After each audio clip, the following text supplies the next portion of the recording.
اللہ کے نام سے شروع جو بڑا مہربان نہایت رحم والا ہے۔ مدرسے کی مڈل لیول کی ایک طالب علم لڑکی کا انتقال ہو گیا۔ اس کی عمر ابھی تھوڑی ہی تھی اور وہ جوانی کی دہلیز پر قدم رکھ رہی تھی۔ اس کا نام یاسمین تھا۔ جب اس کی وفات ہو گئی تو اس کی ماں اور بہنیں اسے میرے پاس لائیں تاکہ میں اسے غسل دوں اور کفن پہناؤں۔ شدت غم سے اس کی ماں کا رو رو کر برا حال تھا۔ وہ اپنی بیٹی سے لپٹی ہوئی تھی اور اس سے جدا ہونے کا نام ہی نہیں لے رہی تھی۔ میں نے بڑی مشکل سے اسے علیحدہ کیا اور غسل خانے کا دروازہ بند کر دیا تاکہ اسے اچھے طریقے سے غسل دے سکوں۔ میں نے جب اس کے چہرے سے کپڑا ہٹایا تو میں حیران رہ گئی۔ اس کے چہرے سے نور کی شعائیں جیسے اٹھ رہی تھیں، جیسے نجف کی خوب تیز روشنی ہے۔ میرے پاس غسل کے لیے جو بھی لڑکیاں لائی جاتی تھیں ان میں سے کسی کا چہرہ مرجھایا ہوا ہوتا تھا اور بعض سے سخت ناگوار بو اٹھ رہی ہوتی تھی، مگر اس لڑکی کا معاملہ الٹ تھا۔ اس کا چہرہ تو روشنی سے دمک رہا تھا۔ دوران غسل میں نے دیکھا کہ اس کے دائیں اور بائیں ہاتھ کی شہادت کی انگلی بھی اٹھی ہوئی تھی، جیسے تشہد میں اٹھائی جاتی ہے۔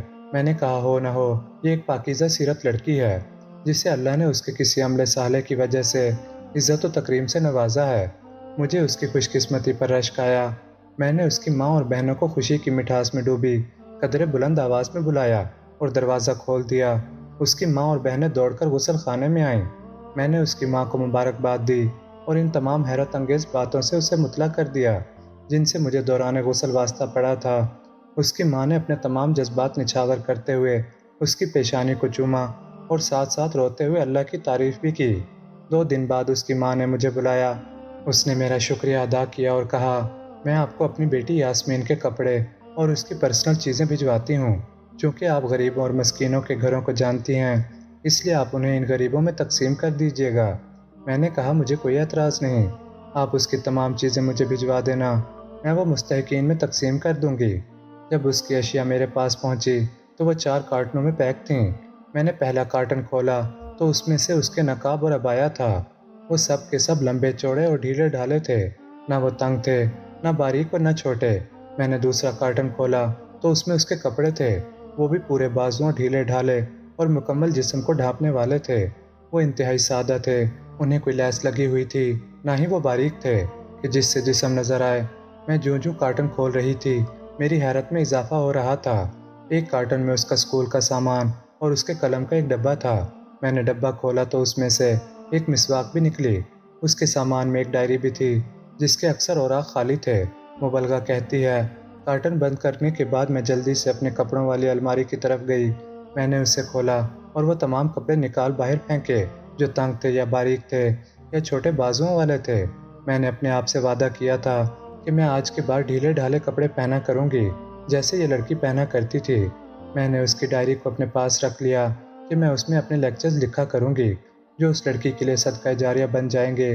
وہ مبلغہ کہتی ہیں میں نے یاسمین کو فون کیا اور اسے اس ماڈرنزم کے دور میں بھی اپنی بیٹی کو مکمل اسلامی لباس پہننے پر مبارکباد دی۔ اس کی ماں نے کہا اس کے اندر ایک اور بھی ممتاز خوبی تھی، اس کا دل ہر وقت نماز سے لگا رہتا تھا۔ جو ہی مؤذن اذان دیتا وہ تمام کام کاج چھوڑ کر فوراً اپنے رب کے سامنے سربہ سجود ہو جاتی۔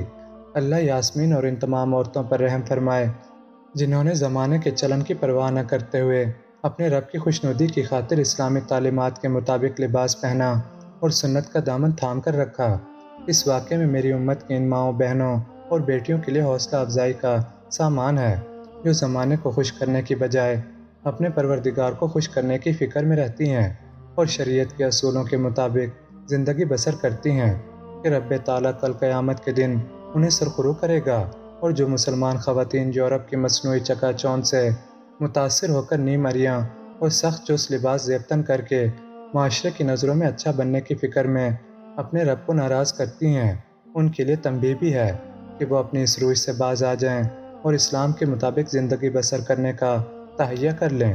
اسی میں ان کی دنیاوی و آخری کامیابی ہے۔ اور آخر میں ہم سب دعا کرتے ہیں اللہ تعالی ہمارا خاتمہ ایمان پر فرمائے اور ہمیں اپنی رضا میں راضی کر دے۔ آمین ثم آمین۔